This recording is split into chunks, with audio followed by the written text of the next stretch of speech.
तो दोस्तों आज हम फिर से आपके लिए लेकर आए हैं आज दिन भर की सभी ताजा बड़ी खबरें फटाफट इस वीडियो में आपको बताने वाले हैं। तो वीडियो को अंत तक जरूर देखें। अगर आप भी चाहते हैं कि तबलीग की जमात पर मीडिया द्वारा लगाए गए गंभीर आरोप फर्जी और गलत हैं तो हमारी वीडियो को लाइक करके अपना समर्थन जरूर दें। इसी बीच आपको अपडेट कराने की भारत में कोरोना वायरस के मरीजों की संख्या कितनी पहुंची है। जी हाँ दोस्तों, आपको बता दें कि भारत में कोरोना वायरस के मरीजों की संख्या पहुंच चुकी है 35,365। वहीं 9,065 लोग इस महामारी से अब तक ठीक हो चुके हैं। वहीं 1,152 लोगों ने इस महामारी से भारत में अपनी जान दे दी है। ये आंकड़ा काफी तेजी से बढ़ता ही जा रहा है। बड़ी खबर की ओर तो केंद्र की मोदी सरकार का बड़ा ऐलान, 2 हफ्ते के लिए और बढ़ाया गया देश में लॉकडाउन। 17 मई तक बंद रहेंगी रेल, मेट्रो और विमान सेवाएं। जी हाँ दोस्तों, आपको बता दें कि केंद्र की मोदी सरकार ने जो 3 मई के लिए देश में लॉकडाउन खत्म हो रहा था, इससे बढ़ाकर अब 17 मई कर दिया गया है। अब लॉकडाउन 17 मई को देश में खत्म होगा। वहीं आपको बता दें कि कोरोना मरीजों की बढ़ती संख्या को देखते हुए केंद्र की मोदी सरकार ने इस लॉकडाउन को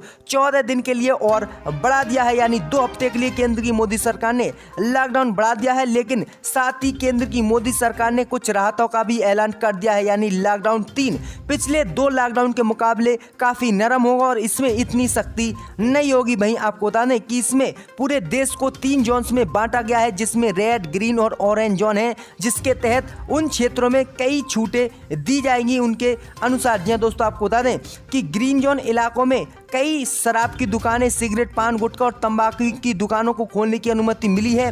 वहीं ग्रीन जोन में तो मॉल भी खुलेंगे। हालांकि पूरे देश में हवाई, मेट्रो, ट्रेन, बस व मेट्रो सेवा, मॉल, सिनेमाघर आदि बंद रहेंगी पहले की तरह जैसे पहले रहते थे। वहीं आपको बता दें कि पूरे देश में 130 जिले रेड जोन में हैं। वहीं 284 जिले ऑरेंज जोन में हैं और 319 जिले जो है ग्रीन जोन में है, जिसमें सबसे बड़ी राहत दी जाएगी। वहीं आपको बता दें कि केंद्र की मोदी सरकार ने इन क्षेत्रों में क्या क्या छूट दी है। वहीं आपको बता दें कि रेड जोन जो जिले हैं उनमें क्या छूट दी है मोदी सरकार ने। यहाँ पर निजी वाहनों से कुछ सेवाओं के लिए लोगों को आने जाने की अनुमति दी जाएगी रेड जोन में। लेकिन कार में ड्राइवर के अलावा केवल 2 ही व्यक्ति बैठ सकेंगे। 2 पहिया वाहन की स्थिति में केवल चलाने वाला ही आने जाने की अनुमति होगी और इकल्ला वो आदमी अपनी जो भी सामान की सेवाएं हैं वो ले सकता है। वहीं आपको बता दें कि इसमें इलेक्ट्रॉनिक मीडिया, IT सेवाएं, call centre, cold storage, warehousing सेवाओं और निजी सुरक्षा गार्ड को काम करने की जो है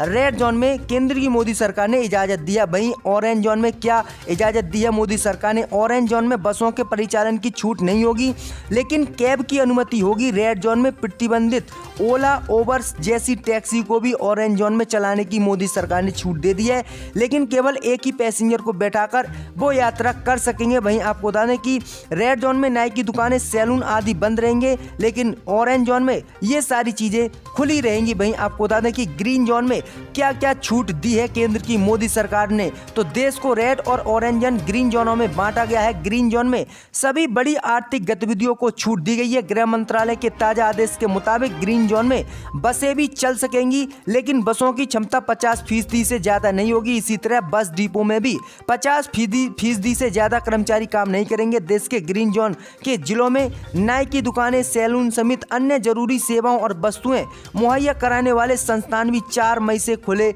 जाएंगे। Cinema hall, mall, gym, sport complex आदि फिर भी बंद रहेंगे। यानी ग्रीन जोन में बसें भी चल सकेंगी और मोटरसाइकिल, हर चीज से वह यात्रा कर सकेंगे। तो ये काफी बड़ा अपडेट दिया है केंद्र की मोदी सरकार ने और इन चीजों में जो केंद्र की मोदी सरकार ने छूट दिया। वहीं आपको बता दें कि 17 मई तक जो है बस, ट्रेन और हवाई सेवाएं बिल्कुल बंद रहेंगी। तो ये काफी बड़ी अपडेट दी है केंद्र की मोदी सरकार ने। इसी बीच बढ़ते दोस्तों अगली बड़ी खबर की ओर। 9 थाईलैंड नागरिक समेत 12 तबलीगी जमात के सदस्यों को भेजा गया उत्तर प्रदेश में आज जेल। जी दोस्तों, आपको बता दें कि शाहजहांपुर उत्तर प्रदेश सरकार ने आइसोलेशन पूरा करने वाले 9 थाईलैंड नागरिक समेत कुल 12 तबलीगी जमात के सदस्यों को अस्थायी रूप से शाहजहांपुर के जिले जेल में भेज दिया है। हाल ही में एक बयान में सीएम योगी आदित्यनाथ ने बताया कि यूपी में सामने आए 1650 मामलों में से 100 से ज्यादा केस जमात से जुड़े हैं। दरअसल शाहजहांपुर की जिला जेल में भेजे गए तबलीगी जमात के 12 सदस्यों में से 2 सदस्य तमिलनाडु के हैं, जिन्हें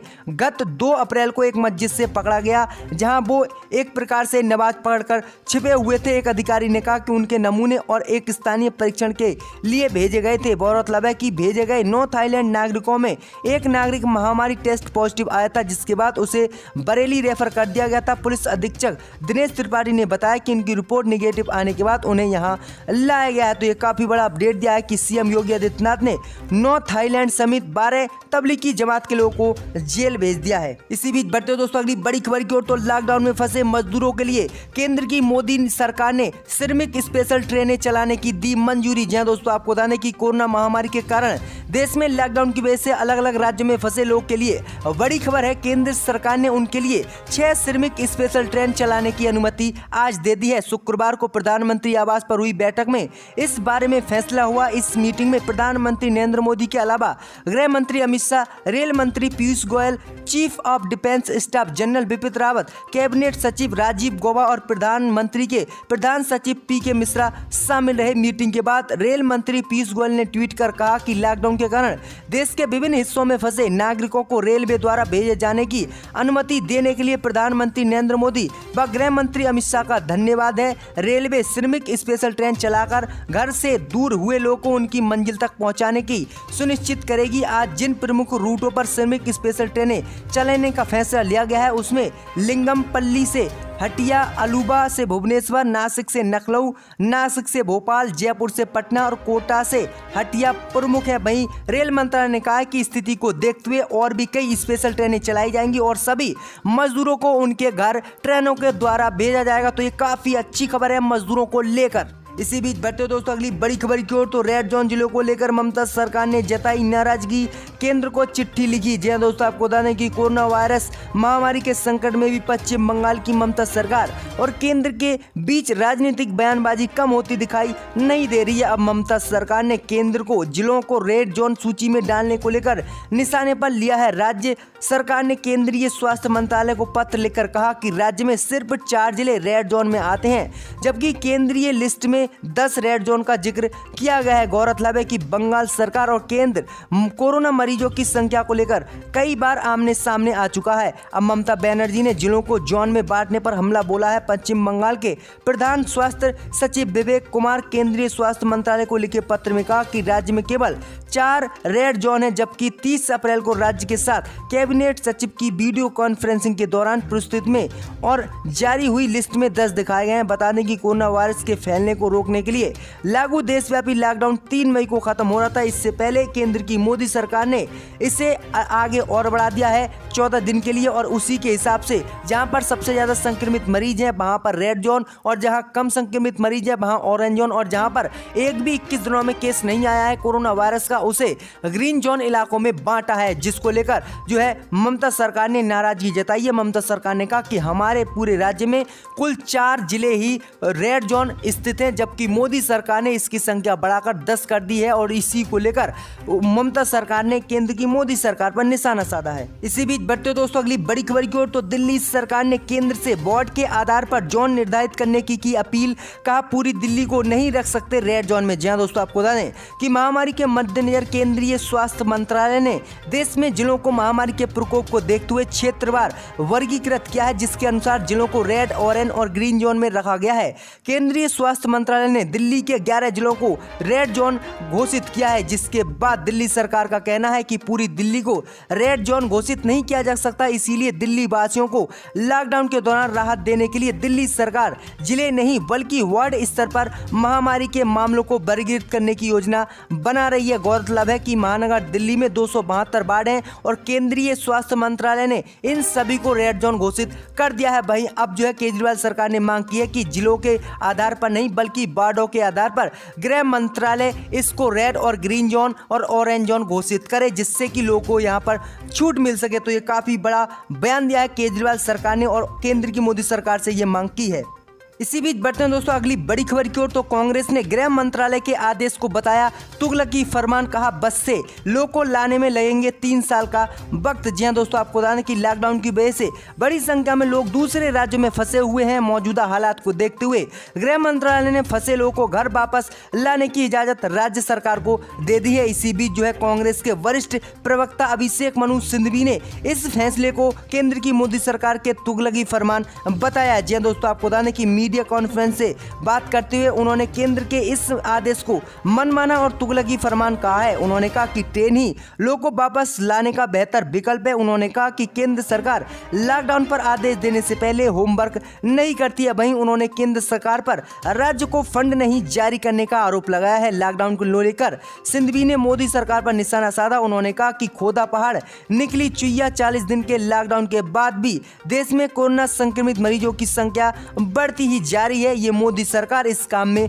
फेल है। तो काफी बड़ी जो है बात उन्होंने कही है इस मामले को लेकर। इसी बीच बढ़ते हैं दोस्तों अगली बड़ी खबर की ओर। तो मजदूर दिवस पर योगी सरकार का तोहफा, 30 लाख श्रमिकों को 1-1 हजार का भत्ता। जी हां दोस्तों, आपको बता दें कि राज्य के मुख्यमंत्री योगी आदित्यनाथ ने शुक्रवार को ऐलान किया कि राज्य सरकार की ओर से हर व्यक्ति को राशन उपलब्ध करवाया जा रहा है। इसके लिए सिर्फ राशन कार्ड की जरूरत, और अगर प्रदेश में किसी के पास राशन कार्ड नहीं है तो प्रशासन को तुरंत राशन कार्ड बनवाकर राशन उपलब्ध कराने को कहा गया है। योगी आदित्यनाथ ने कहा कि अगर राज्य का कोई भी कामगार या श्रमिक देश के किसी दूसरे हिस्से में है तो वह वहां पर भी राशन कार्ड का नंबर दिखाकर राशन ले सकता है। इसके अलावा राज्य सरकार की ओर से राज्य के करीब 30 लाख मजदूरों को 1-1 हजार रुपए का भत्ते देने का भी योगी सरकार ने ऐलान किया है। आज मजदूर दिवस के मौके पर योगी आदित्यनाथ ने वीडियो कॉन्फ्रेंसिंग के जरिए राज्य के मजदूरों से बात की। योगी ने सरकार से आज दिन को 1 श्रमिकों के लिए समर्पित करने का ऐलान किया। वहीं योगी आदित्यनाथ ने 1-1 हजार रुपए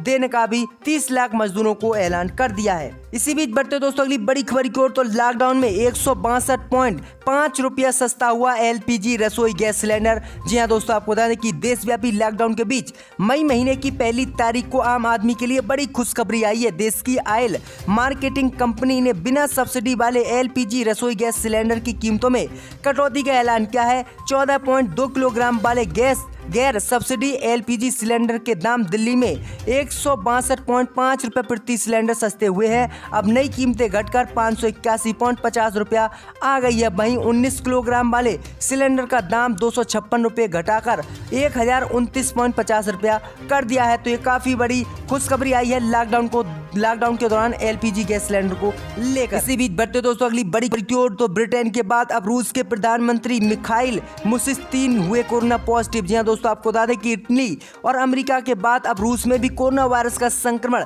तेजी से फैल रहा है। इस जानलेवा वायरस ने रूस के प्रधानमंत्री मिसाइल मिशूस्तिन को भी दायरे में ले लिया है। वो कोरोना वायरस संक्रमित पाए गए हैं। उन्होंने खुद इस बात का खुलासा करते हुए बताया कि उन्होंने इस बारे में राष्ट्रपति पुतिन को भी सूचित कर दिया है। फिलहाल वह आइसोलेशन वार्ड में रह रहे हैं। वहीं आपको बता दें कि इससे पहले भी कई राष्ट्रपति जो है इस महामारी के जो है संक्रमित पाए गए हैं। कि जो मोसेस अराकीन को गवर्नमेंट के रेजोल्यूशन पर सस्पेंड किया गया है, इनकी मुअत्तली को वापस किया जाए, इनको दोबारा ऐवान में आकर अपनी बात को रखने का और हुकूमत के खिलाफ एहतजाज करने का मौका मिले।